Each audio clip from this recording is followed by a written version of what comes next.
Podcast kali ini spesial karena gue ngundang aktivis ibu kota ini. Bro Firdian.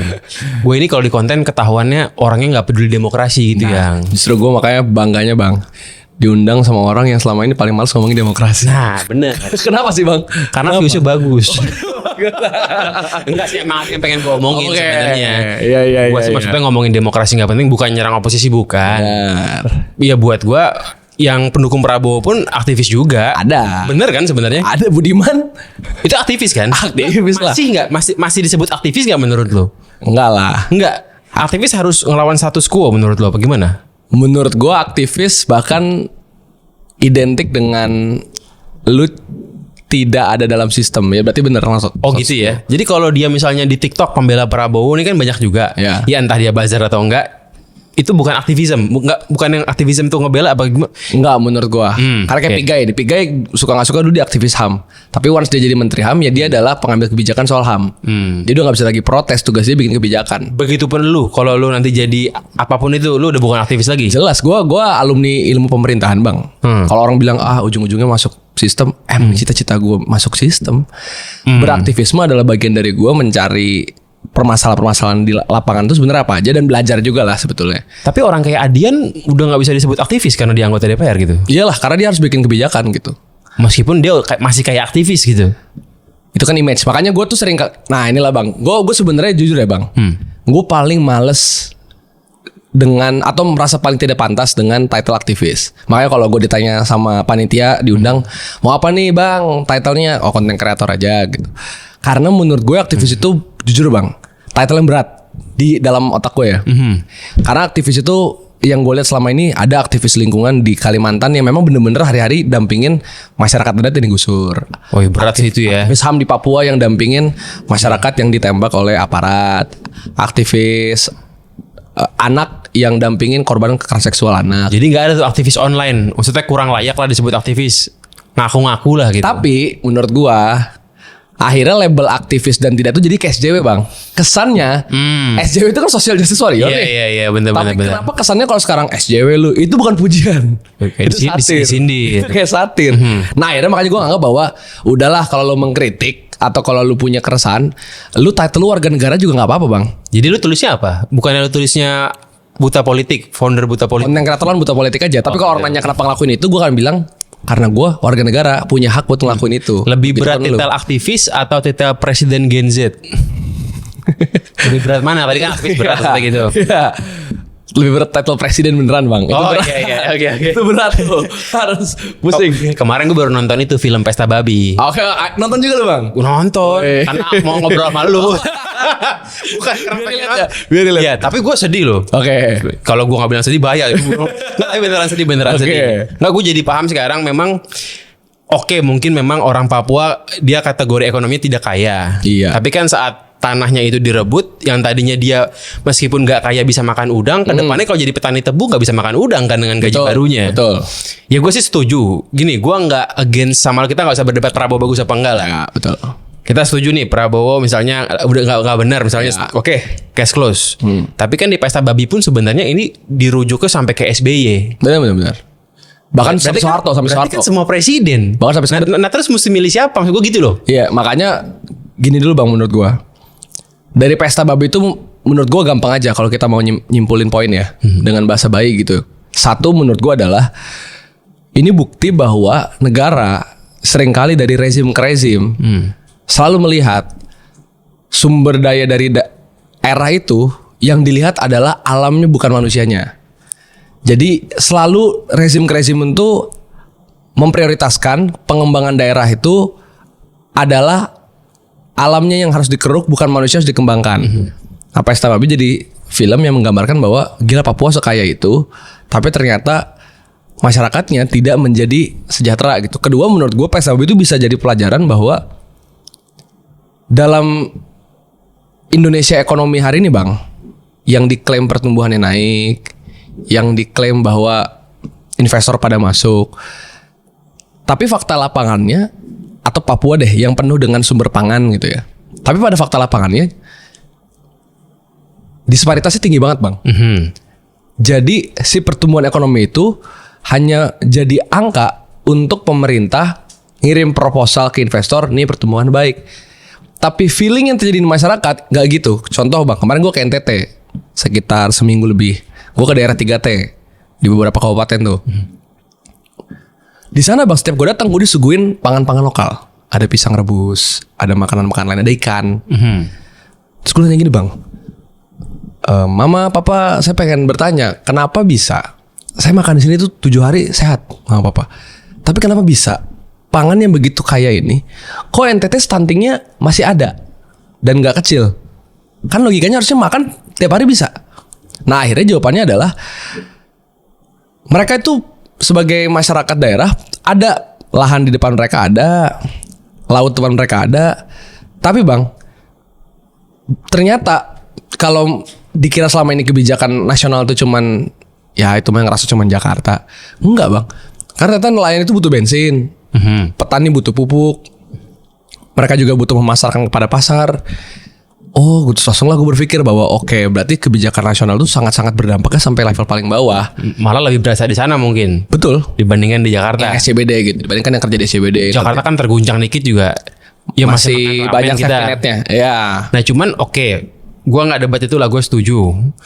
Cuman ini kan terjadi bukan cuma salah Prabowo, salah Jokowi yang selama ini lo suka salahkan nih seakan-akan. SBY pun yang kita lihatnya super baik, ternyata ada di film Pesta Babi juga. Sejak zaman dia juga udah ada peristiwa-peristiwa dimulainya itu kan. Nah terus berarti kan nggak akan berubah kalau misalnya Ganjar atau Anies yang jadi presiden. Nah itu maksud gue itu loh. Konkretnya tuh apa dari orang-orang kayak lu gitu? Ya paham. Makanya kita selalu merasa bahwa bang, contoh deh, di film Pesta Babi itu di 2 tahun sebelum reformasi, 2 tahun sebelum Soeharto lengser, Soeharto itu menebang jutaan hektar di Kalimantan untuk dijadikan lahan pertanian yang kemudian gagal, yang sampai sekarang menjadi salah satu penyumbang kebakaran hutan terbesar di Kalimantan karena kegagalan Soeharto itu. Artinya udah dari lama nih praktek ini. Nah pertanyaan terus, kok lu nyalain Prabowo doang? Menurut gue bukan kita nyalain Prabowo doang, tapi kita menyalahkan sistem kenegaraan ini yang terus mengulang. Nah makanya gue selalu merasa bahwa ini aktornya kian berubah. Jokowi second account lah sekarang gitu misalnya. Tapi nuansanya bahkan masih sama seperti mertuanya Prabowo gitu, Orde Baru Soeharto. Makanya gue tuh paling males kalau udah ngomongin soal kefiguran bang. Contoh, ada orang bilang, ya terus lu ngerasa kalau misalnya ganti presiden Anies Ganjar jadi lebih baik. Kagak ada ngomong itu bos. Tapi kan harus dari situ. Nah tapi kan harus ganti orang biar lebih baik. Siapa sih, sebut aja lu pengen siapa presiden berikutnya.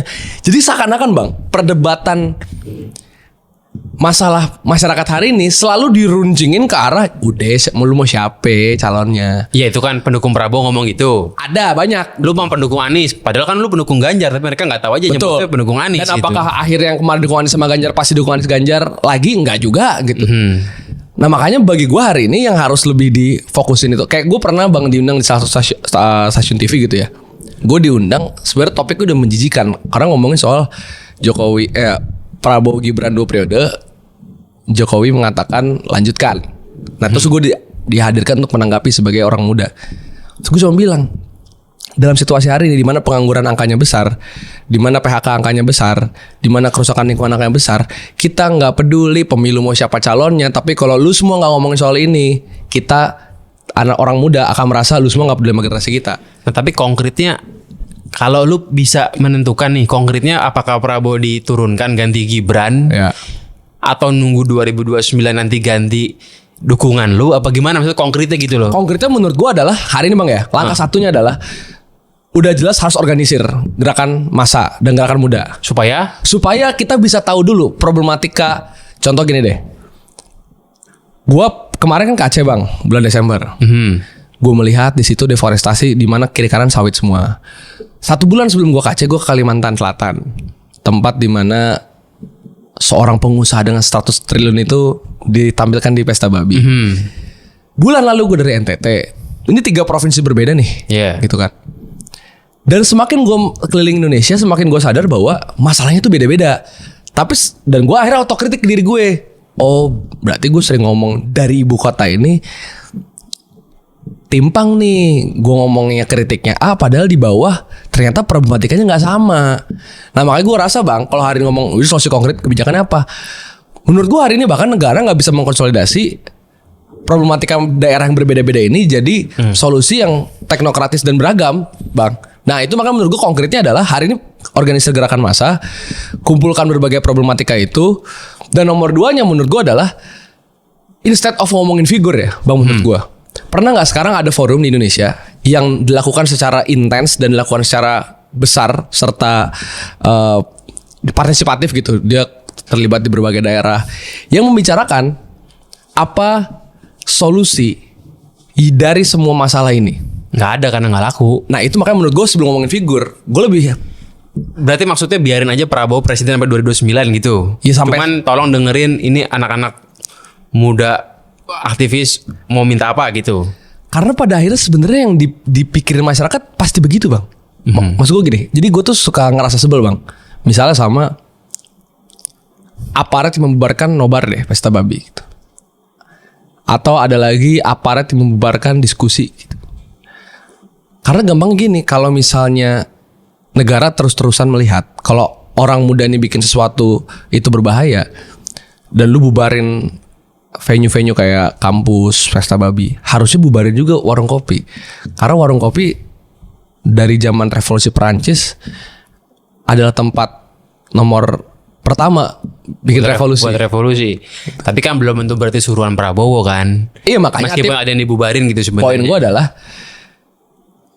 gue gak ngerti kenapa mereka sangat ketakutan terhadap orang muda tuh ngumpul. Padahal ini mah kegiatan kita pada umumnya, kita diskusi, nongkrong, kita nonton bareng. Kebetulan kita punya keresahan karena kita hidup di masa depan, kita melihat di berita-berita dan apa yang terjadi, kok gini banget ya. Karena kita cinta sama republik ini, akhirnya kita memilih bersuara untuk jangan dong ngelakuin hal ini lagi, jangan dong MBG mangkas anggaran pendidikan, jangan dong beli kaos kaki 100.000 per pasang. Nanti diresponnya, wah ini nggak cinta republik, antek-antek asing, wah ini pengen nanam makar. Maksudnya, ntar dulu bos, kita nggak ngomong ke sana. Briefnya begitu. Iya, padahal kita nggak ngomong ke sana. Iya. Jadi kalau lu bilang, oh berarti baiknya Prabowo diturunin. Emang dari awal nggak ada ngomong ke sana. Nah, kalau emang nggak suka MBG, apa nggak lebih baik Prabowo diturunin aja? Karena MBG kan maksudnya ngapain nggak sih makan anak SMA 3, maksudnya begitu kan? Iya. Apa nggak mendingan turunin aja? Gue cuma mau tahu aktivisme ini konkretnya maunya apa? Nah, karena nggak bisa direpresent dengan satu suara, Bang. Itu yang akan sangat. Nah itulah enaknya dan plus minusnya beraktivisme ya. Plusnya adalah keberagaman itu perlu benar-benar dirangkul dan diajak partisipasi. Minusnya adalah dia nggak segampang negara yang bisa nentuin bahwa kebijakan terbaik adalah A. Jadi akan ngambang itu. Bukan akan ngambang, dia akan butuh proses. Dan menurut gue proses hari ini belum sepenuhnya ke arah sana. Tapi kalau ngelihat PR kita sama Prabowo juga. sekarang makin banyak potongan-potongan berita yang aneh-anehnya nih. Dolar lah, ngomong orang di sana pakai dolar. Apa menurut lo mending turun diganti Gibran aja? Menurut lo gitu cerita. Menurut nih kan. Menurut gue, Bang. Misalan. Menurut gue dengan sangat terang-terang gue mengatakan seluruh generasinya Prabowo sama aja. Anies, Ganjar, menurut gue it not will be different aja. Tapi kan lo nggak bisa nggak milih pada akhirnya. Dan makanya alternatif itu yang harus dibentuk, Bang. Nggak mungkin Ferry Amsari jadi capres, kan nggak akan mungkin terjadi. Gue akan mendukung generasi gue, Bang. Pertanyaan siapa? Belum ada, makanya gue nggak akan ada juga kan di capres ini, maksudnya gitu loh. Bisa ada kalau kita bergerak aturannya bisa diubah buat umur 40 jadi 35. Kenapa nggak bisa 35 jadi 25? Itu kan anak raja. Nah artinya kan ngomongin probabilitas ketidakmungkinan kan. Ketidakmungkinan itu mau kita challenge, Bang, sebetulnya. Meskipun hampir pasti nggak akan mungkin juga gitu kan ya. Di 2000 kasarnya nggak gitu. mungkin lah, kasarnya kan nggak mungkin gitu. lah. Jadi konkretnya mau apa sebenarnya itu yang kadang yang sebenarnya gue suka pengen pertanyakan aja gitu. Iya. Tapi gue nggak bilang omongan salah, gue setuju aja. Nah, yang menarik, Bang, kayak misalnya 98. Dulu tuh sangat mulai ada solidaritas di masyarakat karena arahnya jelas, turunkan Soeharto. Iya kan? Tapi apakah turunkan Soeharto itu menyelesaikan masalah? Enggak, makanya kan dibuatlah tuntutan pisahkan ABRI dari ruang sipil. Itu berhasil tuh. Itu aktivisme yang berhasil tuh. Tidak sepenuhnya. Meskipun pada akhirnya Amin Rais lagi, Megawati lagi. Tapi ada produk demokratisasinya. Pers, kebebasan pers, dilepasnya tahanan-tahanan politik, pembatasan periode, pilkada langsung, dibuatnya KPK, dibuatnya MK, ada hasilnya, Bang. Kita nggak bisa menafikan. Tapi bahwa perjuangan reformasi sudah sempurna, belum sempurna. Nah, tugas yang sekarang yang muda terutama ya justru adalah membuat gambaran isu yang relevan hari ini. Nah pertanyaannya terus apa? Gue bisa bilang belum ada konsolidasi seperti itu secara masif. Nah tapi kalau nanya ke gue, apa nggak bisa itu? Nggak mungkin bisa itu. Konteksnya nggak mungkin bisa apa bang, soal apa? Gini, siklusnya kan konyol menurut gue. Iya. Anak muda ada yang milih akhirnya masuk partai. Masuk partai dia menang, dia jadi penjahat juga. Kan siklusnya bodoh gitu. Iya. Jadi konyol, nanti anak muda yang selanjutnya sama bilang, aja. Itu sama aja. Tapi akan diulang-ulang terus. Iya. Jadi konkretnya apa? Kalau lu sendiri pribadi gimana lu kalau lu gitu? Instead of cuman ngomong di media sosial misalnya gitu loh.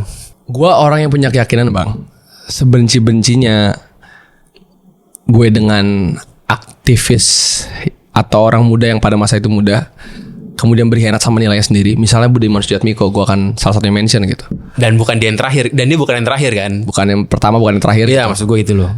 Sebenci-benci gue sama orang seperti itu, Valdo Maldini misalnya. Setuju kalau itu. Sebenci-benci gue sama orang seperti itu, tapi gue tetap setuju pada ide bahwa kita perlu masuk ke dalam ruang institusi politik yang resmi.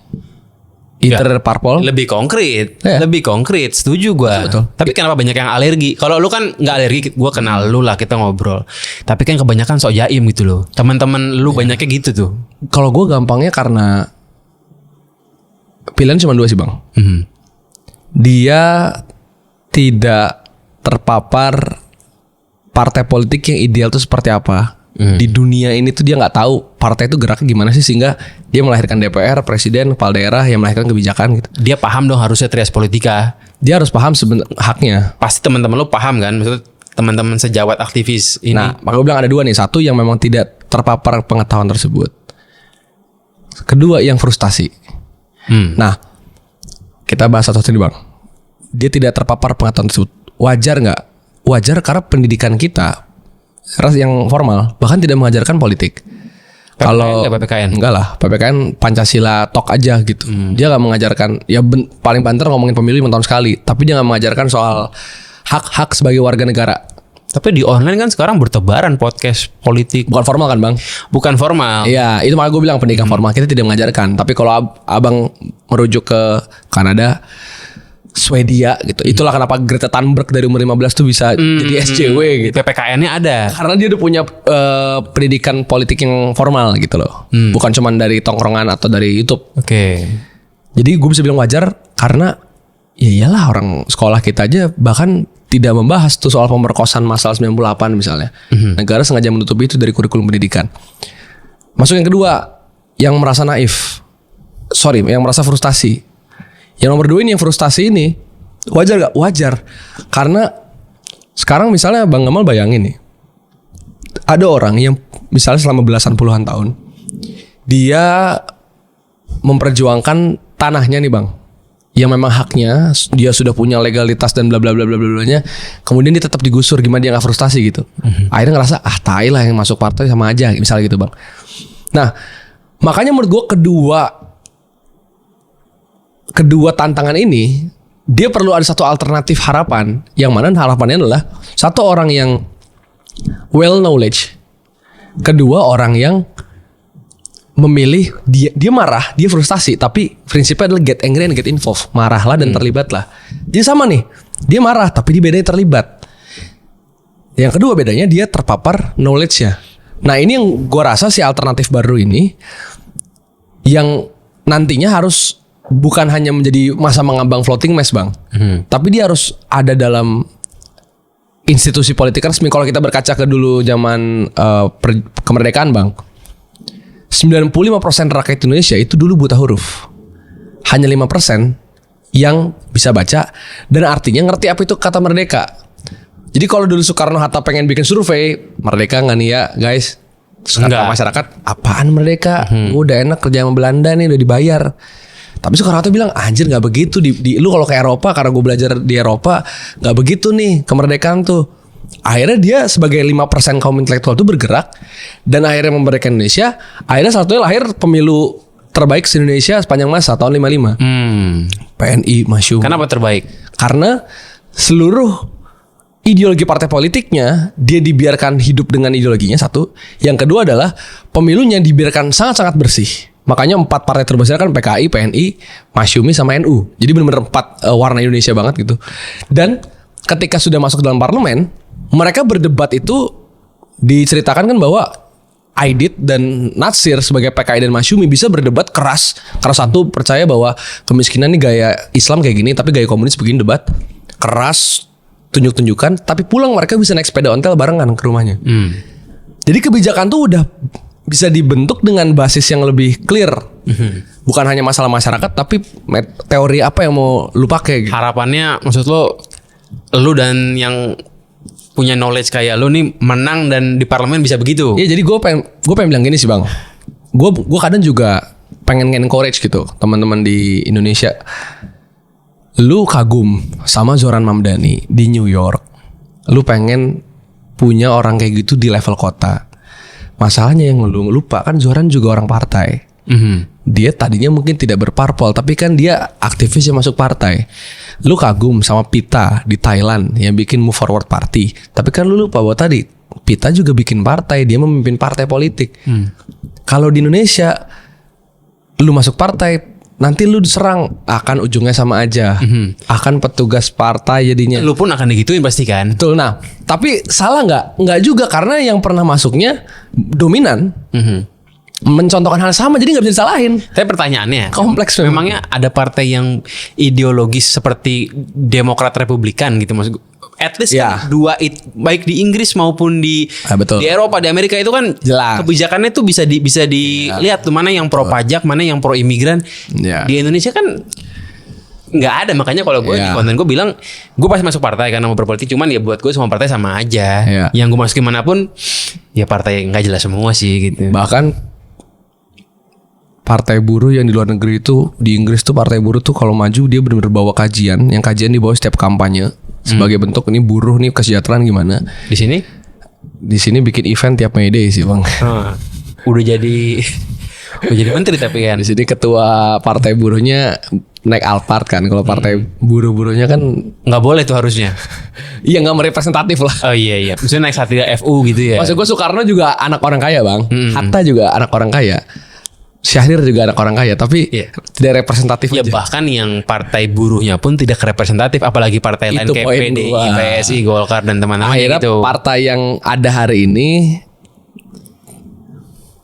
tidak berjalan secara optimal. Dan gue tuh selalu ngerasa kalau sekarang orang muda pengen masuk partai yang ada deh, gak usah bikin baru misal bang, Iya. tapi milih yang ada aja. Lu mau masuk ke PKS kayak PDI Gerakan kayak Rakyat. Nasdem, Gerakan Rakyat, partai yang ada gitu. Tapi Gerakan menjadi partai bang. Gerakan Rakyat Anies udah jadi partai. Tapi belum verifikasi. Oh iya, oke. KPU. Oke. Mau masuk nih, gue akan bilang semoga lu bisa bertahan di sana. Tapi gue tidak tahu ya bang, apakah itu adalah solusi paling revolusioner? Karena kan kalau revolusioner itu artinya cepat, perubahan Iya. drastis. Lu mesti dari bawah dulu, megangin Betul. kamera dulu, gimana kan? Bener. Makanya gue bilang dalam situasi hari ini bang, kita ini dulu deh, pakai analogi gini deh bang. Kalau di perusahaan kan pemegang saham terbanyak itu dia bahkan bisa memutuskan memundurkan dan memilih CEO. CEO yang baru. Iya. Misalnya. Itu pemegang saham terbesar. Oke. Kita pakai logika yang sama dalam negara. Hari ini kalau ngomongin pemilu, DPT terbesar adalah usia 40 tahun ke bawah. Jadi disebutnya kan orang-orang muda nih. Bahkan nanti di tahun 2009 Gen Z itu generasi gua jumlahnya 25% ke atas, dominan, Yeah. dominasi. Dalam logika saham, kita lah yang paling bisa punya daya tawar terbesar dalam pengelolaan negara ini. Baiknya begitu. Ya, idealnya kan begitu. Tapi kan di ADRT partai nggak pernah ada yang nge-state kayak gitu. Nah bukan hanya partai, gue lagi ngomongin negara juga bahkan bang. Poin gue adalah ada yang salah dengan situasi hari ini, di mana orang muda sebagai pemegang saham terbesar Republik ini bahkan suaranya tidak didengar oleh CEO yang dipilih atau terpilih untuk memimpin Republik ini. Bahkan level daerah, ya kita lihat Kaltim segala macam gitu. Nah, kok bisa ada yang salah? Padahal kan jumlahnya lebih besar gitu. Nah akhirnya gue ngerasa, oke, kalau sekarang lu pengen masuk partai, kalau sekarang lu pengen masuk pemerintahan, niat lu sebaik-baiknya. Lu masuk ke polisian, masuk ke tentara, niat lu sebaik-baiknya. Tapi dengan orang muda daya tawarnya masih rendah, lu akan sangat susah membuat perubahan. Terus apa yang bisa lo lakuin? Nah itu gue bilang, maka gue masuk kepada solusi. Yuk kita tambah daya tawar kita. Selain jumlah kita yang begitu besar, tapi kita tambah daya tawar kita dengan mengorganisir jumlah ini. Sehingga ketika jumlah orang muda yang besar ini diorganisir dengan dialektika politik yang intens gitu, terus kekuatan politik yang intens, akhirnya kasarnya si orang muda ini adalah yang masuk partai A, masuk tentara, masuk polisi. Dia tuh bukan hanya datang sebagai dia, tapi dia bisa bilang bahwa gua ini representasi besar dari community muda. Berat dong ya. Berat, tapi maksudnya bagi gue itu yang bakal gue tembus sih bang. Pas ya, sekarang. Ya itu kan lu tuh. Ya. Maksudnya lu mantan ketua BEM nih, profil lu kan ya cukup jelas lah gitu ya. Ya. Tapi kan kalau yang orang biasa jadi nggak bisa mikir segitunya gitu kan. Nah iya bang, makanya gue lagi-lagi tidak akan pernah menyalahkan orang yang tidak tahu, tapi menyalahkan orang yang tahu memilih diam atau bahkan memilih berkhianat. Bahkan mungkin di underbow anak mudanya Partai X itu di dalamnya pun ada faksi-faksinya jangan-jangan. Iya bisa jadi bang. Gimana mau bersatu kan? Iya. Agak ngarang. Nah gitu makanya gue sebenarnya. selalu nganggep bahwa kita tuh nggak perlu bersatu bang.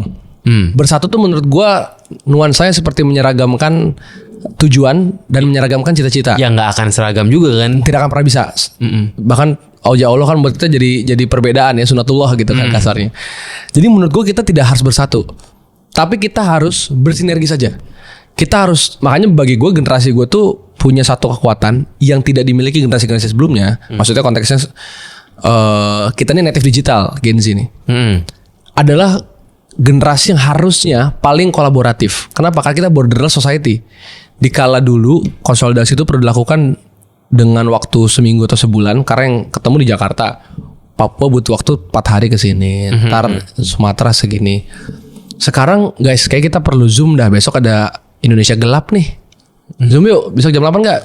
Bisa. Zoom. Besoknya turun di tempat masing-masing. Nah kolaborasi ini bang, yang hari ini harusnya jadi kekuatan utama. Karena kolaborasi itu nggak pernah tentang keseragaman kan, tapi kolaborasi itu tentang gimana lu punya perbedaan, gue punya perbedaan, kita sinergis. Tapi anak muda yang gerak sebenarnya minoritas kan, dibanding anak muda keseluruhan. Contohnya Setuju. maksud gue kadang-kadang kan lu mau bergerak kayak gimana pun, sekarang lu nyalahin misalnya gubernur Kaltim nih banyak aneh-anehnya, tapi kan yang milih dia anak muda juga di sono. Setuju. Kan kampret juga tuh anak muda, kurang ajar juga, nggak mikir apa sebelum milih. Begitu pun Prabowo Gibran. Apanya?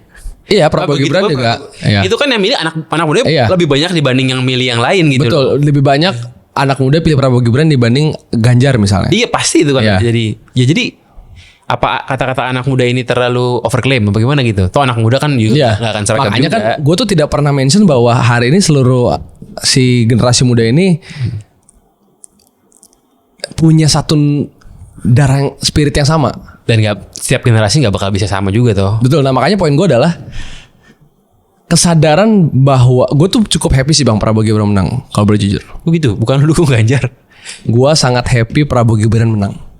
Karena dari Prabowo Gibran menang, kita belajar kalau Indonesia terus-terusan di nahkoda yang salah, ya kita beneran bisa merasa menderita. Oh, gua kira karena Prabowo Gibran menang dapat bahan konten banyak. Termasuk ya. Itu mungkin termasuk ya. Termasuk kayaknya. Enggak lah, Anies Ganjar juga kalau bisa menang, gue rasa Gua akan begitu juga sih. Iya, gue rasa Memang akan. mungkin Anies lebih pintar, kata-katanya lebih. Iya, makanya gue rasa akan sama aja. Tapi poinnya adalah dari kemenangan Prabowo Gibran tuh gue cukup happy. Karena gue merasa, nah gimana yang muda masih mau naif, masih mau tidak Oke. merasa bahwa dunia tuh berputar nggak di lu doang gitu. Tapi lu tahu kan 2029 akan begitu lagi hasilnya, kemungkinan besar banget gitu. Realistically ya. Maksudnya entah yang menang Prabowo atau yang menang grup Jokowi. Jujur kan itu akan terjadi gitu loh. Realistically ya benar-benar. Dan Mau lu bebusa bagaimanapun yang akan terjadi seperti itu kan. makanya gue selalu ngomong gini bang. Kadang kalau kita ngebawa topiknya itu ke pemilu, kesannya ya bang ya, kayak menyederhanakan masalah di negara ini. Oke lah, bisa jadi masalah hari ini terjadi karena kesalahan milih pemimpin, atau bisa jadi karena pemimpin yang terpilih awalnya kita udah ya udahlah Prabowo aja menang nggak apa-apa, tapi ternyata di pertengahan jalan dia memilih orang-orang yang inkompeten, akhirnya seluruh kritik yang masuk tuh mental. Bahkan nyampe ke orangnya aja enggak, nyampe ke Prabowo-nya aja enggak gitu. Ada filternya lah. Nah, makanya gue selalu ngomong ke orang muda tuh, gue gak mau bang ngomong kayak makanya nanti 29 pilih ya yang benar. Gue gak pernah ngomong gitu bang. Sekalipun gue bisa bersumpah gak pernah ngomong kayak gitu. Karena gue selalu rasa ini menyederhanakan masalah banget. Kalau seakan-akan Republik ini tiba-tiba alhamdulillah dolar turun, terus ketika pemilunya Anies menang misalnya gitu. Menurut gue gak sederhana itu. Iya. Makanya gue selalu ngomongnya adalah kita apapun terjadi teman-teman harus terus bersuara, harus terus ambil peran apapun perannya. Kenapa? Karena kalau sekarang lu semua milih diem, kita lagi mewujudkan tweetnya Presiden Prabowo dulu. 2030 Indonesia bubar. Jadi kalau kalian nggak pengen bubar, gerak. Udah gue akhirnya ngarahnya ke sana sih bang. Kalau ini gue benar-benar 100% setuju sih, karena fungsi bersuara ya supaya lebih seimbang aja lah. Iya. Ya mentok di situ memang. Iya kan. Memang nggak bisa lebih juga, mesti ngimpeach Prabowo kan bukan tugas lo juga. Iya. Iya kalau mau ngomongin formal kan itu tugasnya DPR. Pemerintah kan bukan tugas lo juga. Mau ganti Gibran nggak mau juga kan. Iya makanya menurut gue apa ya bang, rasa-rasanya nih bang. Gue yakin kok ada suara-suara di luar sana yang tetap pengen Prabowo Gibran mimpin dan bukan dibayar ya. Maksudnya emang beneran. Gue percaya bahwa itu memang karena orang tuh kan lebih nyaman sama status quo. Iya. Ada juga suara-suara yang pengen Prabowo Gibran turun. Ada juga tuh. Gue yakin tuh. Yang berubah banyak menurut lo dari Prabowo Gibran jadi nggak pengen gitu. Ya tapi masalahnya survei mengatakan Prabowo Gibran masih puas kan? Gue sih cukup percaya survei gue sih. Maksudnya. Iya. Gue karena gak punya survei tandingan. Ya, securang-curangnya survei itu gue tetap yakin itu nggak bohong-bohong amat lah gitu. Iya, gue karena gak punya survei tandingan, tapi kalau bikinnya di survei IG story gue kayaknya pengen pada survei IG story lo iya makanya kan bercandanya gitu. Nah poin gue adalah artinya apa? Hari ini dalam masalah Republik hari ini ada yang pengen Prabowo bertahan, ada Gibran, ada yang pengen Prabowo Gibran mundur, ada, akan selalu ada. Nah makanya menurut gue dia perlu alternatif tadi justru ada di tengah. Dia tidak mentok kanan yang Prabowo Gibran pokoknya harga mati bertahan gitu. Kau perlu juga mentok kiri yang Prabowo Gibran itu udah sesampah-sampahnya sehingga kita udah gak perlu ngomongin kebijakan, ngomongin aja personalnya. Iya. Gue adakan di setengah untuk bilang bahwa tengah itu juga bukan arti gak memilih sikap ya bang. Konkret ini lebih konkret jadinya. Jadi kalau gue pengen gini, gue tuh tidak setuju pada kata netral dalam memilih keberpihakan. Karena netral itu tidak berpihak. Gue memilih kata independen. Independen itu lu punya sikap karena lu merasa lu terdampak di masa depan atau lu merasa sebagai warga negara gitu. Nah, tengah itu artinya apa? Kita perlu kaum mudanya yang bukan hanya dia punya passion dan intelektual dalam bidang masing-masing, mau itu dia ekonomi, mau itu dia politik, mau itu dia tata kota, musik, industri dan sebagainya. Tapi dia juga adalah orang-orang yang punya kesadaran bahwa yang kanan marah banget nih. Tapi kita tahu yang kiri itu nggak bisa bubar. Negara tuh nggak bisa bubar. Prabowo Gibran bisa turun, negara tuh nggak bisa bubar. Bahkan turun Prabowo Gibran pun susah banget kan. Gitu. Kasarnya gitu. Makanya menurut gue adalah si kelompok tengah yang educated dan bergerak ini dalam sejarah bangsa ini selalu yang membawa perubahan. Itu terjadi pada Hos Cokroaminoto, terjadi pada Bung Karno. Tapi kenapa seringnya mereka yang kalah kebanyakannya gitu? Setiap pemilu kan educated ini yang kalah gitu. Kasarnya kalau kita skimming tuh begitu tuh. Iya bang. Iya gue yakin lu kan caleg bang. Dan kemarin lu pasti ngerasain kan. Lu kalau datang bawa. Oh enggak, kalau gue kan emang nggak serius kemarin. Iya. Ini kita ngomongin pilpres. Tapi kalau misalnya lu kemarin beneran serius sih bang. Tapi lu cuma datang bawa gagasan. Kan nggak mungkin. Mati lah gue. Iya mati lah gue. Nah makanya akhirnya gue merasa bahwa wah kalau ini udah pemilih yang pinter pun keseringannya kan kalah nih maksudnya nih. Iya betul. Ya gue sih yakin mungkin ya bener nggak bener bisa dibilang yang milih Anies mungkin lebih mempertimbangkan Anies dibanding yang milih Prabowo cuman gara-gara nangis. Oke, gue cukup setuju kata-kata simplifikasi itulah. Oh yang menang ujung-ujungnya yang karena ini berkaitan sama pendidikan dan kan bang dan ekonomi kan. Gue nggak bilang yang akhirnya kelompok miskin atau miskin rentan itu jauh lebih bodoh ya. Lebih gampang dimanipulasi tuh. Gue gak akan bilang mereka jauh lebih bodoh, tapi gue akan bilang bahwa kebutuhan mereka untuk bertahan hidup jauh lebih besar dan urgent dibanding kelompok kelas menengah atau apalagi kaya raya. Contohnya soal bansos.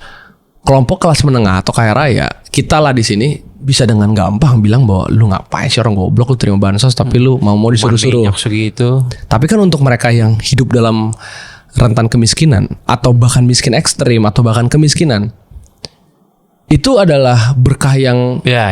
lumayan gitu. Berarti nggak akan berubah dong cerita ini kan akan selalu begitu gitu loh. Nah itu kenapa gue misalnya satu sekarang gue aktif di Mengajar Desa bang, gerakan Mengajar Desa. Ya. Karena gue selalu percaya, gue tuh selalu percaya perubahan politik tuh hanya bisa ditempuh dengan dua jalur, reformasi dan revolusi. Kalau reformasi adalah proses yang kita lakukan, dia perlu panjang. Tapi arahnya sebenarnya sama. Revolusi jalannya butuh cepat, tapi dia akan berdarah-darah, gitu. Gue personally selalu percaya pada non-violence movement, dan gue percayalah bang, ini perdebatan yang sangat sering terjadi. Jadi gue ketemu teman-teman di grassroots, debat, gue bilang misalnya gue ketua BEM nih, gue ketua BEM dulu, kita konsultan. Oke, besok kita akan aksi soal penolakan 3 periode Jokowi, misalnya. Atau aksi penolakan undang-undang KPK.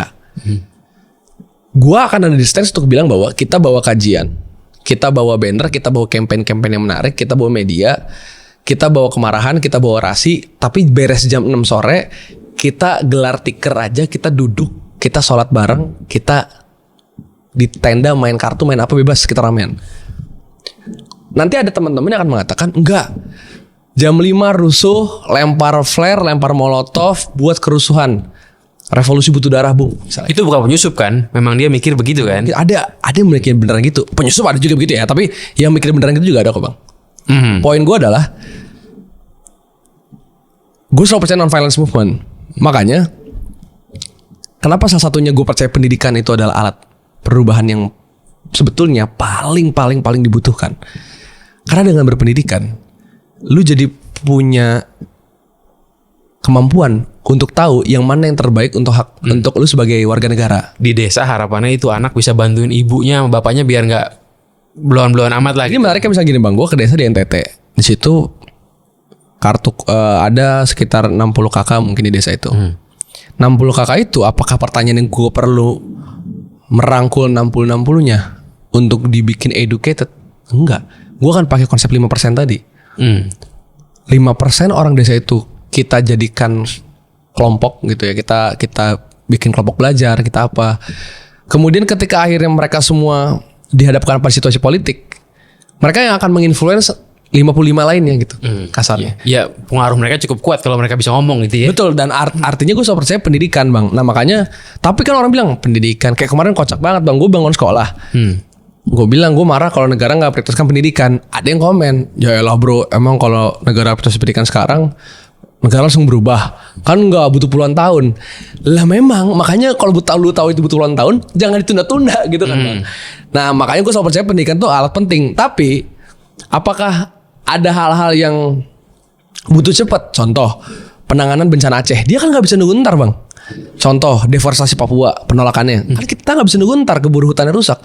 Kita gak bisa nunggu entar nih atas penggusuran yang terjadi. Kita gak bisa nunggu entar nih buat Andri Yunus karena dia buta permanen. Kita gak bisa nunggu entar buat teman-teman tahanan politik yang sampai sekarang masih ada di penjara. Kan butuh sekarang. Nah makanya gue selalu percaya perubahan itu akan ideal ketika menggabungkan dia pendidikan dan pengajaran dengan plus gerakan massa. Dari yang lu omongin sebenarnya ada harapan ya kayaknya dari pendidikan informal di sosmed yang makin mantep, makin Gue percaya tahun. itu. Mungkin di 2034 efeknya udah jauh dibanding 2009 misalnya gitu ya. Gue sepakat, gue percaya kalau kita konsisten. Meskipun tetap pada nggak sekolah sih orang-orangnya, tapi kan ada pendidikan informal. Iya. Tapi ada buzzer juga kan lawannya maksudnya gitu loh. Nah iya. Propaganda lain ada juga. Post-truth era lah bang. Yang bisa membuat malah jangan makin bodoh lagi jangan. Post-truth era, kebenaran gak tunggal. Kebenaran menang kalau kebenaran yang paling intens gitu. Ya, tapi lu ngelihat diri lu di masa depan mungkin gak jadi penjilat. Nah, kita langsung to the point. Kita kan ngelihat orang mantan ketua BEM udah banyak nih. Yeah. Tadi Valdo Maldini lo kalau nanya mungkin gak jadi pejabat, mungkin lah orang itu cita-cita gue jadi presiden. Tapi kalau mungkin gak jadi penjilat, gak mungkin. Gak mungkin. Karena gue udah cobain. Jadi apa? Contoh, di Unpad bang, kampus gue dulu, kita itu cukup sensitif sama teman-teman di organisasi eksternal. Contohnya HMI, kayak Bahlil lah, HMI gitu ya. Sering di approach. Bukan sering di approach ya, tapi maksudnya kan kalau di kampus-kampus itu organisasi ekstra itu kan punya kelompok-kelompok yang akhirnya bertumbuh dan mereka sering memenangkan pemilu. Oh iya. Ya kan? Ada faksi-faksi ini yang menang di UI itu misalnya kelompok ya kayak apa Valdo dulu kami anak masjid. Iya. Gue tuh nggak terlibat bang, walaupun di approach. Oh lu bukan Hanya nggak terlibat. Dulu tuh ceritanya, gue bahkan berperang. Gue nggak ngasih kespesialan khusus karena gue bilang lu sama kayak yang lain, kayak BEM, jadi kayak himpunan, jadi jangan lu minta spesial. Gue bilang gue gak mau masuk karena lu pada feodal. Gue nggak bisa bos, Kanda, Dinda, Tum, siap perintah, nggak gue banget bos. Makanya gue udah pernah nyobain dan gue dimusuhin di titik nggak usah ngomongin iya di sini, ngomongin geludahin pala lu. Digituin bang junior gue. Oh tapi kalau lo ngikut ada benefit duitnya nggak? Selama... Oh ya ada, bukan duit, maksudnya gini. Kalau misalnya gue memilih untuk jadi, misal gue masuk, setiap organisasi itu pasti punya penjilat kan bang. Level masjid ya, level gereja bawah gitu. aja tuh ada. Segereja masjidnya juga pasti ada penjilatnya. Di tempat manapun lu, kalau lu bisa menjilat dengan sangat-sangat baik, bukan jangan kan cuma duit, lu juga bisa dapat kekuasaan. Ya maksud gue benefit duit di ketua BEM tuh gede gak sih? Bisa gampang dibandingin sama lu jadi pejabat gitu, maksud gue pejabat beneran di pemerintahan. Yang ya kalau kayak gitu kan nggak apple to apple lah. Jadi penjilat itu misalnya. Iya nggak apple to apple, karena kalau pejabat kan 5 tahun, 10 tahun PNS kan misalnya. Tapi berapa sih? 1 tahun. Oh cuma setahun. Iya. Tapi poinnya kalau nanya bisa dapat juga bisa. Dengan mengarahkan masa gitu-gitu. Dengan misalnya gua jilat senior, Kanda ini kita mau demo Kanda, tapi biar nggak rusuh turun kan lalu uang. Granita gitu ya. Turunnya nggak kecil-kecil bang, bisa 100 juta, 500 juta. Betul juga ya buat ukuran mahasiswa. Demo apa sih biasanya? Ya banyak lah orang bikin demo nggak jelas, tapi banyak juga yang memang aksi beneran. Gitu loh bang. Makanya gue selalu percaya dunia tuh nggak sehitam putih itu. Ya. Demo tuh nggak kata. Jadi kayak misalnya pemerintah tuh bukan berarti kata buruk. Dia tuh kan subjek yang dia tuh kan objek yang tidak punya nilai ya bang. Demo tuh objek yang punya nilai, dia tergantung siapa aktor yang di dalamnya gitu loh. Tapi gini kalau menurut neuroscience nih ya, kita itu kan berapi-api pas muda karena testosteron masih berapi-api nih. Nanti begitu udah 40 udah turun, lu nggak berani main gila. Itu kalau itu sepakat. Dan udah punya anak lagi, udah punya istri lagi. Itu bang. Kalau gue 40 masih gila, gue nggak percaya sama generasi muda ntar. Itu aja. Dan lu kalau udah jadi anggota DPR, apa berarti akan tone down juga dong pasti kan? Tone down tuh menurut gue bukan tone down loh bang, tapi beda metode nggak sih? Kayak misalnya misalnya gini. Bang Adian sekarang udah nggak kedengeran juga tuh, gitu maksudnya gitu loh. Nggak, contoh gini deh, gue DPR, gue komisi 10 pendidikan. Sekarang gue bangun sekolah, gue bikin donasi nih bang. Lah kalau gue DPR, gue palak-palakin lah Kemendikbud. Nggak perlu berisik di sosmed, nggak perlu. Nggak perlu gue harus bikin open donasi karena bilang bahwa pemerintah ini kagak bener. Gue tinggal bilang ke Kemendikbud, ini di Pemda kagak gerak, lu turun nggak cepetan. Gue tetap posting tapi gue habis ngobrol sama Kemendikbud. Terima kasih Kemendikbud ya. Lu nggak perlu demo di jalan. Beda. Ya kalau demo jalan, artinya gue gagal sebagai penganggu yang beli, kecuali gue kala itu lagi menggalang, misalnya gue lagi memasangkan undang-undang yang baik, tapi undang-undang ini menemukan banyak penolakan di dalam internal. Buat bargaining power mungkin lo ngelakuin itu. Gitu ya, itu kan teknis. Ini nggak sih bang? Kalau partai ada yang bagus menurut Indonesia. Kita kan sama-sama dukung Pramono nih, maksudnya kemarin pilkada. Ya bisa dibilang lah, gue kalau mau masuk partai mungkin paling dekat PDI kali. Mungkin lo juga nggak gelar lagi bang. Gurem gak bisa menang. Bukan apa-apa Gur masalahnya. Kalau partainya besar mau aja. Mungkin gue masuk ke dekat PDI. Tapi dibilang PDI ideologis, ya gak juga lah kayaknya sih gitu. Oke. Kalau gue gini, menurut gue punya 3 indikator partai yang akan gue masukin. Tapi gue belum tahu apa. Tapi gue tahu partai-partai ini ada, tapi belum bikin gue puas. 3 indikator pertama adalah partai ini currency bertumbuh di dalam partai itu bukan uang, bukan darah biru, tapi seberapa lu memang konsisten bikin kontribusi di dalam partainya. Ada yang begitu? Menurut gue pasti ada. Di setiap partai itu pasti ada orang yang melihat si junior tuh atas kontribusinya, bukan semua tergantung lu deket sama siapa dan melenting lewat dia gitu. Tapi kalau misalnya, ada partai yang menurut gue cuman melihat kedekatan, faktornya bukan dekat terus kontribusi lah apa jir gitu kasarnya. Oh iya, dekat kan wajib. Ya. Plus kontribusi lah gitu ya. Kontribusi khusus untuk tapi kalau nggak dekat tuh nggak bisa loh di partai manapun, nggak dikenal percuma lo mau kontribusi. Apa bedanya dengan perusahaan? Kan maksudnya kalau kayak gitu mah logika dasar kita berkarir aja bang. Yang lo lihat gimana? Maksudnya gue melihat seperti itu. Iya, kalau menurut gue persis di perusahaan juga. Gue rasa kalau gue staff nih bang, gue staff marketing, gue bisa ngejual 30 mobil dalam sebulan. Tapi bos gue kagak tahu karena gue nggak deket. Ya nggak naik pangkat lah gue. Begitu memang kan? Iya kan. Jadi poin gue itu mah biasa dalam karir kan bang. Oh iya. Tapi gue partai yang melihat currency bertumbuhnya adalah kontribusi. Ada nggak yang nggak? Menurut gue ada. Ada nggak yang menilai itu? Menurut gue juga ada gitu. Karena gue ngobrol sama teman-teman yang udah masuk duluan kan. Oh, masih ada. Masih ada. Satu gitu. Currency yang lu bertumbuh karena kontribusi bukan hanya karena lu tadi menjilat atau feodal. Kedua, partai yang jelas. Oke, ideologi itu terkesan jadi saya sangat abstrak dan Terawang lah ya gitu. tapi minimal lu sangat jelas arah perjuangannya. Mau lu bergaya dengan Islami, mau lu bergaya dengan nasionalis, mau lu bergaya dengan komando, tapi lu jelas arah perjuangannya apa. Harus tegas. Ada. Ketiga, partai yang gua akan lihat gini, partai itu semua punya dosa, punya koruptor. Partai semua punya dosa, punya koruptor. Jadi bagi gua yang enggak. kalau ngomongin Gerakan rakyat nggak punya. belum menang kali. Jadi menurut gua nggak akan cari partai yang nggak punya dosa karena itu nggak mungkin. Tapi gua akan cari partai yang mana yang paling ngasih ruang otoritas untuk orang muda masuk, tapi nggak jadi cuman pajangan. Tapi beneran dia bisa dikasih peran. Nah 3 hal itu yang akan bikin gua akhirnya masuk partai. Pertanyaannya udah ada atau belum? Gua nggak tahu. Tapi menurut gua hari ini partai-partai yang ada di Indonesia itu bisa kelihatan coraknya sih bang. Kayak misalnya semua partai itu gue yakin akan marah kalau kita bilang ini partai lo nggak bisa tumbuh. Pasti ada yang marah. Gerindra dengan Tidarnya gitu, Golkar dengan AMPG-nya, PKS dengan Garuda Keadilannya, PDI dengan BMI-nya, apalah. Jadi pasti semua orang akan merasa marah kalau kita bilang partai ini kagak bisa berkembang. Dia akan marah. Makanya gue nggak akan bilang bahwa 1-2 partai ini full sampah. Oke. Enggak, tapi gue akan bilang ada partai yang poin 3 itu kan contohnya anak muda dikasih maju, ya contoh Mujab di PDI gitu. Ya. Belum ada lagi selain PDI ya. Ada di PSI. PKS. Gimana PSI? Valdo Maldini nyawal kot. PSI, gue perlu bilang bahwa dia memberikan ruang buat orang mudanya masuk. Karena beberapa teman gue dari PSI kan. PSI Jakarta, tapi PSI daerah sih, PSI daerah. Pertanyaan besarnya, oke, gimana lu lihat PSI? Gue kan bilang PSI partai yang seharusnya bubar saja. PSI yang sekarang apa yang dulu? Yang before Nasdem atau setelah kader Nasdem masuk nih? Yang mana? Iya, bahkan jauh sebelum pasca. Lebih gak jelas mana menurut lo? Pasca Nasdem atau pre Nasdem? Menurut gue udah gak jelas. PSI itu udah mulai gak jelas pasca pilkada DKI-nya beres gitu. Berarti 2017. Zaman Samara oke, maksud lo gimana? Zaman awal wah top banget. Siapa sih gak pengen masuk PSI awal-awal? Lo bukannya pas zaman Anies dia bagus jadi oposisi terus? Ya kan gitu. itu awal kan. Berarti kelar Anies udah gitu. Itu kan juga cuma PSI DKI-nya bang. PSI nasional kan. Iya. Nah kalau menurut gue ini kan PSI secara nasional nih. Ketika PSI awal jadi gue tuh merasa gini bang. Gue pernah ngomong ini dan gue kan ngomong lagi. Menurut gue salah satu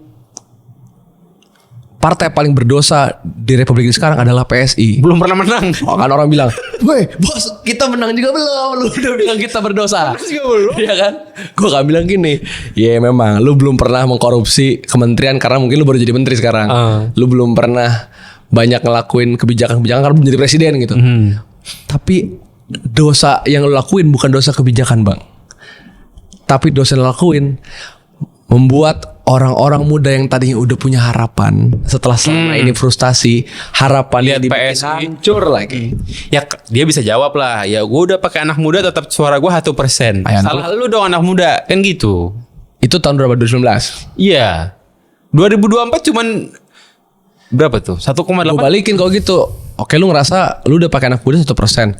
Lu udah pakai Kaisang juga belum lolos DPR RI, sama aja. Iya, udah nyalonin anak muda nih ketumnya. Kok lu nggak pilih gue juga anak muda gitu kan?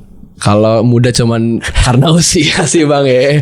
Itu sama kayak lo native digital. Kaisang. Iya. Oh, iya Kaisang. Itu fakta kok. Makanya gue selalu bilang gini bang.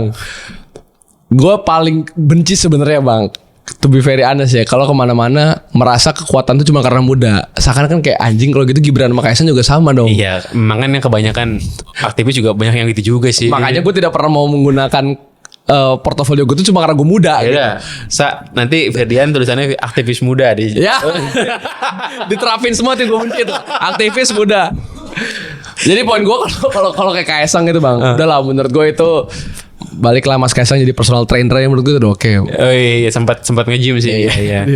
Tapi berarti kalau partai lain menurut lo kan koruptornya partai lain juga brengsek sih. Maksudnya Cuma seenggaknya nggak nawarin harapan kayak PSG yang sangat awal-awal tuh wah angin sorga lah bang. Apa nggak mending kita ya udah nggak usah naif lah, masuk partai mah buat nebeng aja. Menurut gue pemikiran kayak gitu nggak salah. Termasuk kan lu juga pernah lakuin itu kan bang. Nah, ini cerita gue mau bikin alasan nanti pas kalau gue masuk partai nggak jelas. Iya bang. Menurut gue nggak salah karena itu bentuk dari protes warga negara yang pengen involve menjadi pejabat publik, tapi dia sebenarnya sebel sama sistem partai politik hari ini. Jadi menurut gue nggak salah. Tapi rasa-rasanya kan berarti orang yang memilih jalur itu tuh karena dia tahu dia punya kompetensi dan dia punya integritas yang nggak ketemu ya, nggak match sama sistem parpol kan bang di Indonesia hari ini.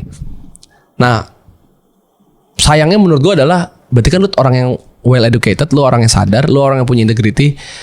Tapi kenapa lu nggak mau ambil peran lebih? Karena nggak realistis untuk ngambil peran itulah. itu. Makanya menurut gue selalu punya keyakinan gini bang. Orang kan bilang ganti Prabowo dengan ini akan lebih baik, dengan Anies misalnya, dengan Ganjar, dengan siapa? Gue selalu bilang, gue selalu percaya ketum parpol ganti tidak lantas bikin parpol berubah total lebih baik. Sama aja lah. Betul, begitupun presiden. Gue percaya adalah perubahan generasi bang.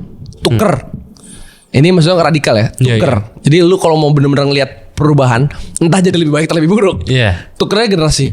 Semua dipotong aja gitu. Potong generasi gitu. Itu pernah correct me if I'm wrong ya, itu pernah ini bener sih. Itu pernah dilakuin sama Anies contoh waktu jadi gubernur DKI.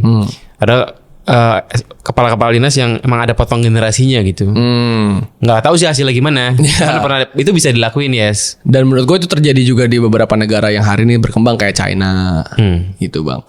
Tapi maksudnya lu tahu kan bahwa saat lu jadi DPRD misalnya nih atau jadi DPR, kadang sebenarnya lu nggak bisa ngapa-ngapain juga loh. Karena kadang tau lu bukan eksekutor gitu kan. Betul. Lu jadi wali kota pun eksekutif nih. Wali kota Tangerang katakan Tangsel.